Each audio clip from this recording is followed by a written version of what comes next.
सोचिए एक धातु जो अंधेरे में नीली हरी चमक बिखेरती है। लोग इसे चमत्कार मान बैठे।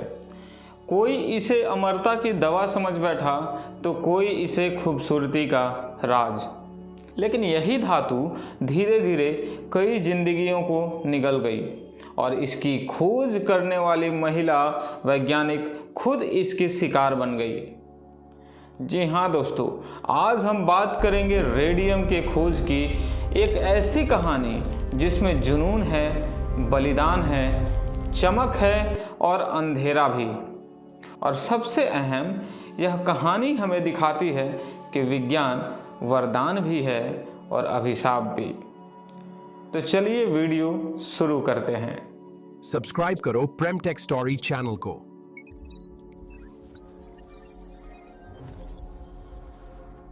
18वीं सदी का यूरोप यह वो समय था जब विज्ञान लगातार नए नए रहस्य खोल रहा था। विज्ञान नए नए रिसर्च के नए तथ्य निकाल रहा था और लोग उस तथ्य को हकीकत में बनाने के लिए लाइन में खड़े थे। साल था 1895। विल्हेल्म रॉन्टेजन ने एक्सरेज की खोज की। पहली बार इंसान ने शरीर के अंदर झांकने का रास्ता पाया। इस खोज ने पूरे विज्ञान में भूचाल ला दिया। ठीक उसी समय हेनरी बैकरेल ने पाया कि कुछ ऐसे भी खनिज अपने आप रहस्यमयी किरणें निकालती हैं। वो ऐसे लाइटें छोड़ती हैं जिसके बारे में सोचना भी बहुत ही कठिन था। लेकिन ये किरणें क्या थी, ये किरणें कहाँ से निकल रही है, ये किरणें क्यों निकल रही है, ये कोई नहीं जानता था। यहीं से वो खोज शुरू हुई जिसे दुनिया को रेडियम तक पहुंचाया और इस खोज की नायिका बनी मैडम क्यूरी। मैडम क्यूरी का जन्म पोलैंड में 1867 में हुआ। परिवार उनका एकदम गरीब था, लेकिन पढ़ाई के लिए जुनून उसमें कूट कूट कर भरी हुई थी। ये वो दौर था जब महिलाओं को विज्ञान की पढ़ाई की इजाज़त एकदम ना के बराबर थी। लेकिन इस दरमियान भी मैडम क्यूरी ने अपनी मेहनत और लगन से अपने जज्बे के जरिए विज्ञान की पढ़ाई की।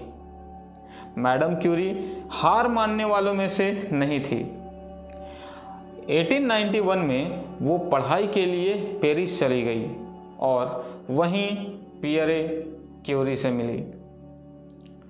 शादी के बाद दोनों ने रिसर्च में पार्टनरशिप बनाई। मैडम क्यूरी और पियरे क्यूरी के बीच में पढ़ाई के दरमियान भी आपस में प्यार मोहब्बत वाली सीन बनी और दोनों एक साथ शादी करते हैं और रिसर्च एक साथ करने लगते हैं। सोचिए उस दौर में जब महिलाओं को लैब तक घूमने की अनुमति नहीं थी, मैडम क्यूरी दुनिया को वो एलिमेंट देने जा रही थी जिसने विज्ञान का भविष्य बदल कर रख दिया। साल था 1898। पिंच ब्लेंड नामक खनिज पर रिसर्च शुरू होता है। ये यूरेनियम से ज़्यादा रेडिएशन छोड़ रहा था। सवाल था कि क्या इसमें कोई नया एलिमेंट छिपा है। लगातार महीनों सालों तक मेहनत करने के बाद लगभग 8 टन पिंच ब्लेंड से प्रोसेस कर के इसको अलग किया गया।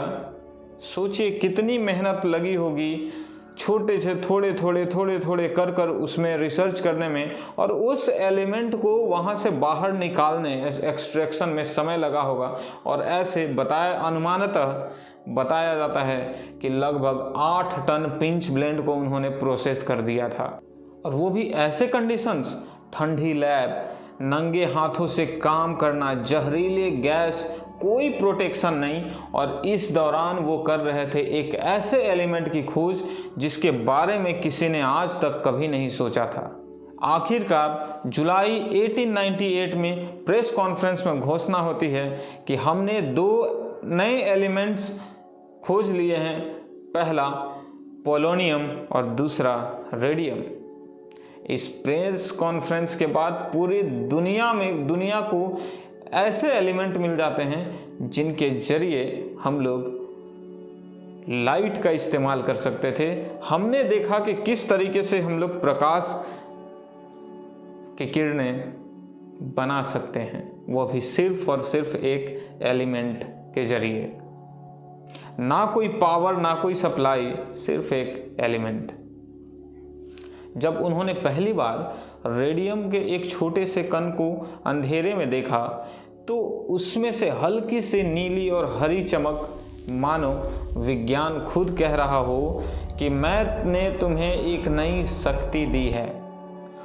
क्या दृश्य रहा होगा, उनकी मेहनत रंग लाती है। सोच कर देखिए जरा सा कि जिन्होंने महीने सालों लगा दिए सिर्फ उस तत्व को बाहर निकालने में, अगर वो तत्व सामने उनको दिखाई दे जाता है तो उनकी खुशी का कोई ठिकाना नहीं रहा होगा।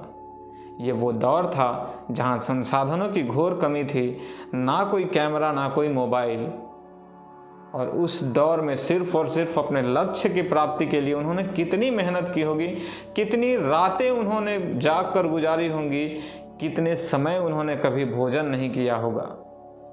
19वीं सदी में रेडियम का क्रेज पागल करने वाले हद तक पहुंच गया। हर कोई इसे मिरेकल सब्सटेंस मानने लगा, एक जादुई पदार्थ। रेडियम से बने प्रोडक्ट, दांतों को चमकाने वाले टूथपेस्ट, चेहरे पर लगाने वाले कॉस्मेटिक्स, चमकने वाली घड़ियां, यहाँ तक कि रेडियम पानी पीने की बोतलों पर भी लगने लगा। डॉक्टरों ने इसे बीमारी की दवा समझा। पहली बार रेडिएशन का इस्तेमाल कैंसर ट्रीटमेंट में हुआ। मतलब ये ऐसी खोज थी जिसके पीछे पूरी दुनिया पागल थी कि कहीं इसमें से रेडिएशन एक लाइट, हल्की नीली ग्रीन लाइटें निकालती हैं तो हमारे चेहरे पर वही टोनिंग, वही ग्लोइंग ला सकती है, हमारे इलाज कर सकते हैं, दांतों को भी उसी तरीके से चमका सकती है। रेडियम इंसानों को चमकाने लगा, लेकिन धीरे धीरे ये चमक अंदर ही अंदर इंसान को खाती जा रही थी। अमेरिका की एक फैक्ट्री में महिलाएं घड़ियों में डायल पेंट करती थी। उन्हें बोला गया कि ब्रश को मुंह से पतला करो। धीरे धीरे रेडियम उनके शरीर में जाने लगा और नतीजा, दांत गिरने लगे, जबड़ा सड़ने लगा और कैंसर नामक लाइलाज बीमारी समाती चली गई। उस समय कैंसर का कोई भी इलाज नहीं था। कैंसर अगर हो गया तो मौत तय थी। इन्हें इतिहास ने नाम दिया रेडियम गर्ल्स। दूसरी तरफ मैडम क्यूरी भी धीरे धीरे बीमार होने लगी। लगातार रेडिएशन में रहने के कारण उनका बोन मैरो खराब होता चला गया, लेकिन उन्होंने फिर भी कभी हार नहीं मानी। ये वही शख्स थे जिन्होंने रेडियम को खोजा। बहुत काफ़ी अरसे मेहनत के बाद रेडियम को खोज निकाला था और यही खोज उनके मौत का कारण बनेगी, ये वो भी नहीं जानती थी। वो महिला जिसने दुनिया को रोशनी दी, वही रोशनी उसकी जिंदगी बुझाने लगी।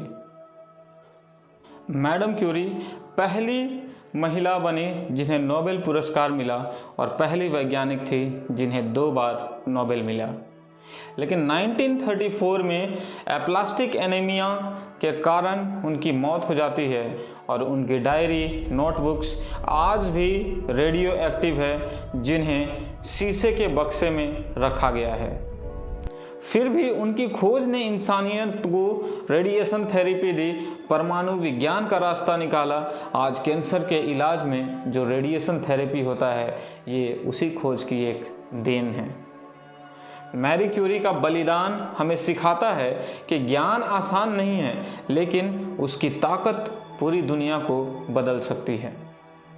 रेडियम की खोज हमें याद दिलाती है कि विज्ञान एक दो-धारी तलवार है। ये हम पर निर्भर करता है कि हम इसका इस्तेमाल इंसानियत के भलाई के लिए करते हैं या फिर बर्बादी के लिए। तो दोस्तों, आप क्या सोचते हैं, क्या विज्ञान पर लिमिटेशन होनी चाहिए या इंसान को हर सीमा पार करके सच्चाई तलाशती रहनी चाहिए? कमेंट पर ज़रूर बताएं। मिलते हैं हम लोग अगले संडे को इसी तरीके का कुछ ज्ञान विज्ञान के रोचक तथ्य और डॉक्यूमेंट्रीज पर। तब तक अपना ध्यान रखें, ख्याल रखें। अब तक सब्सक्राइब नहीं किया, सब्सक्राइब करो प्रेम टेक स्टोरी चैनल को, क्योंकि आप होते हैं यहाँ रूबरू टेक की दुनिया से।